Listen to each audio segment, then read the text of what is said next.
অশিক্ষিত বর্বর এই লোকগুলো রাজনীতির পরিসরে থাকা উচিত নয়। এই ব্যক্তি এতক্ষণ আগের প্রসঙ্গে বলছিলাম না, লোকে শুনলে মনে করতে পারে ডিফেন্ড করছে, কারণ ওই ঘটনাটা যে সংস্কৃতির জন্ম দেয় আমি সেই সংস্কৃতির বিরুদ্ধে।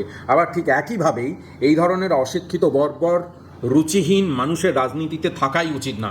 মানুষ এদেরকে রাজনীতিতে এনেছে, তাতে রাজনীতির ক্ষতি হয়।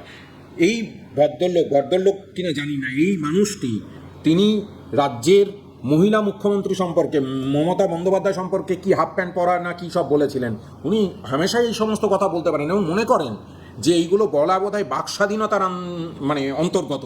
কিন্তু তাদের এই ধরনের মানুষ, তাদেরকে যদি কেউ 4 অক্ষর 6 অক্ষরের গালিগালাজ করে, সেটা কি ভালো জিনিস হবে? এইটা করার জন্য তো রাজনীতি করতে আসার কথা নয়। একই কথা রাজনৈতিকভাবে যদি বলতে হয়, বিরোধিতা করো, কারণ সেটা আমার রাজনৈতিক বক্তব্য। তাই বলে আমি তাদেরকে গালি দিতে পারি না। বাংলা হান্টের আরো খবর দেখতে নজর রাখুন। বাংলা খবর মানেই বাংলা হান্ট।